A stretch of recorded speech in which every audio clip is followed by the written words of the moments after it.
Is this the best packaged new boat you can buy? This is the brand new Aquila 46 yacht. It's sub 50 feet, it costs around £1 million.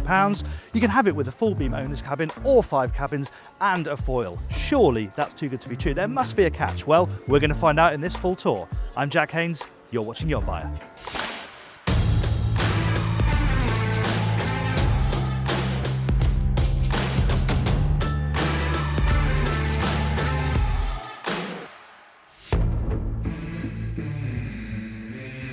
Before we carry on, if you're not subscribed, why not? Hit subscribe, hit the bell icon, and then you'll be notified every time we upload a new tour. Okay, let's start back here on the 46 yacht. Of course, it's a multi-hull, so it's very, very wide, and you've got lots of space down here. These nice flat lower sections on both sides, and then this hump in the middle, because of course we've got the tunnel running down the middle of the boat. Underneath my feet here is where you find the boarding ladder, and it's a really good chunky ladder as well, all hidden away underneath that hatch. And it hasn't got a platform that drops down into the water like the 50, which we also have a tour on the channel, so you can watch that after this one.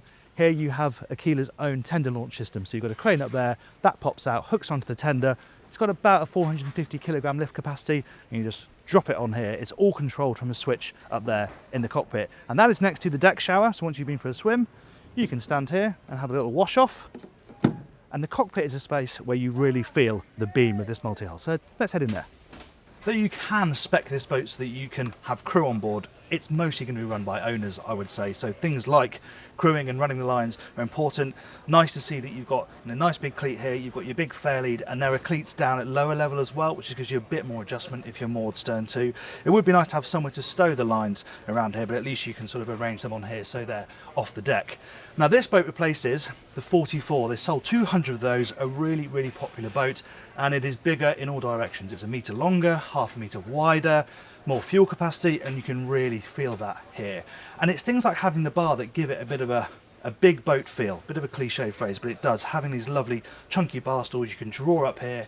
This window pulls up to open up the saloon as well. It's a really good effect, and we'll talk a bit more about that when we head inside in a moment. You'll see we've got a staircase here that leads up to the Flybridge. It's not the only staircase on board, which is such a key feature on board this boat. So let's head up front and see what's up there. It seems like a pretty obvious benefit, but we've essentially got side decks from a 60-footer on this boat. They're lovely and wide, but sometimes that could mean actually you feel like you're a little bit vulnerable up here because you're wandering around so much. Not on this boat. Lovely big railing there, nice railings here that come up to a good height, and they're solid railings all the way forward as well. And this is just another fantastic living space. I love the different elements of seating they have here, from the seats right forward in the forepeaks to this massive sunpad in the middle, and you've got flip-up backrests that flip up in multiple places as well. So it really is very flexible, and storage is outstanding. Now this isn't a crew space like you get on the larger yacht models. It's just storage, and really, really good storage. I can see most of the boat's fenders are in there, and you can climb down into it as well. And then inboard, there's almost the same again, repeated.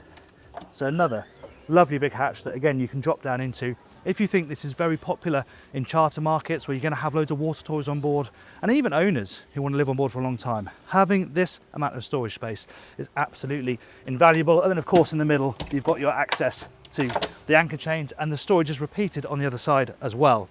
This bench is lovely, really nice place to look back over this area here. You can see there's a window underneath the sunpad. That will come into play when we go down and have a look at the owner's cabin.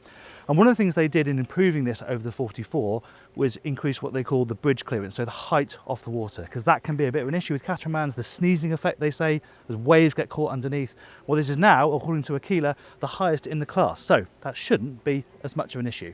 And one of the most important features about this area is this forward staircase. So it means we can get to the Flybridge aft, but also really easily from the foredeck. So let's go and have a look.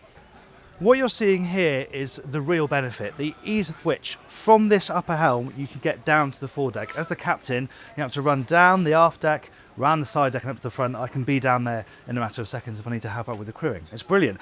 And the brilliance continues with the helm station. They've clearly really thought about it. This is a double bench here, a single here, but they've got individual bolsters, individual armrests, so you can bolster like this, or you can sit fully down if you want to. I've got a footrest, full slide adjustment on my seat, the wheels adjustable, the throttles are nice and close. This is not a boat that you're going to engage with much in terms of handling, but they've still made it fit nice and closely to the helmsman. I really like that.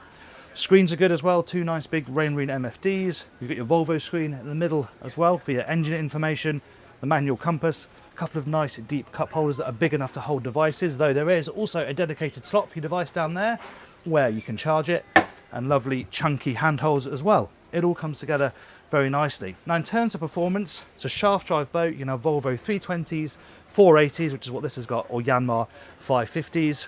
I think the Volvos will probably be most popular, and you're going to look at top speed of about 20 knots, cruising speed of 17 knots for 250 nautical miles. Then the foil comes into play, which I mentioned earlier on. It's a fixed steel foil that goes down there between the hulls, and really the headline benefit is, well, you gain 2 knots of top speed, no one really cares about that. But for the same RPM, you'll have the same efficiency, but 2 knots more speed. So essentially you can cruise faster, and it's not going to cost you any more money. Now it's a $30,000 option, so you're going to have to do a lot of cruising to make that up. But there are more benefits than just the fuel efficiency. It should also make the ride a bit softer. So possibly not an option everyone's going to go for, but for the people who really, really want that extra ride comfort, it's a nice one to have. And of course up here, it's not just a driving position, this is a lovely living space. You've got the bar here, so more people can stand behind the helm when you're going along. Got the cup holders as well, a load of storage underneath, big seating area on this side with a table that doubles open like that. That's very nice indeed. And a lovely big bar. This is very similar to what you see on the 50 actually. It doesn't feel much smaller, to be honest.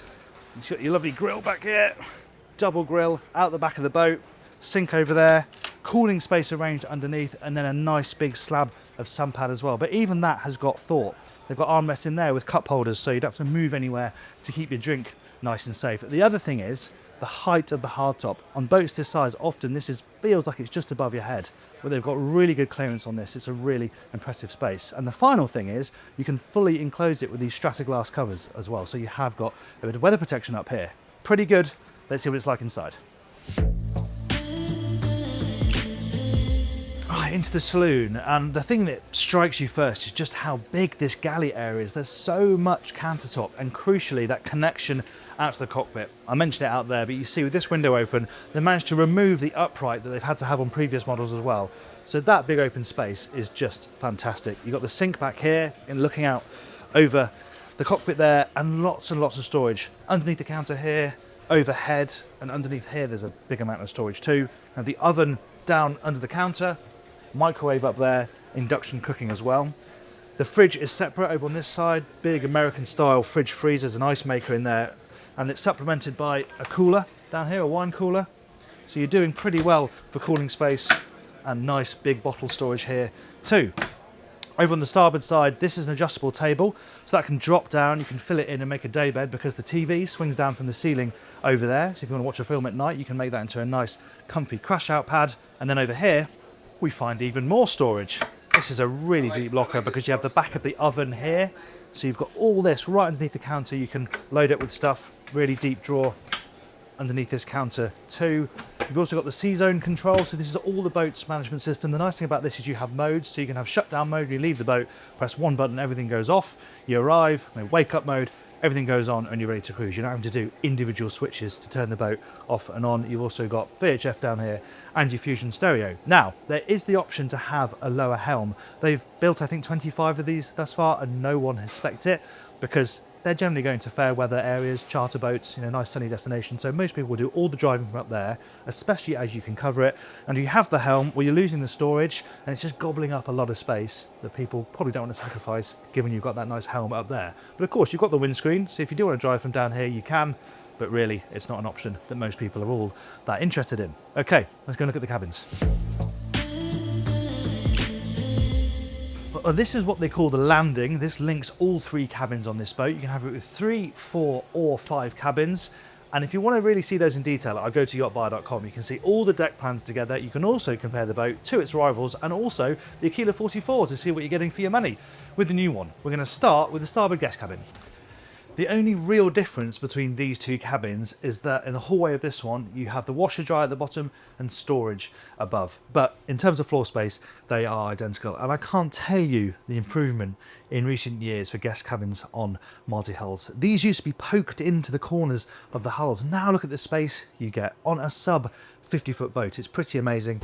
A double bed with nice side tables for each occupant. You've got your nice reading lights here as well, so you can read in the evening. Big mirror mounted over on that wall. You can see the head height in here is great, and there's a TV that swings down from the ceiling. Storage is excellent, extends, you know, we've seen on deck how good it is. It's good inside as well, right down here in the cabin. So nice big hanging locker over there. Another one underneath, and then this is a hanging locker too. And don't forget, this cabin's got even more storage out in the lobby. So if you've got friends and family on board for a long time, they've got plenty of place, not only to put their clothes, but all their stuff, their luggage, that sort of thing. Private bathrooms too. This one's over there.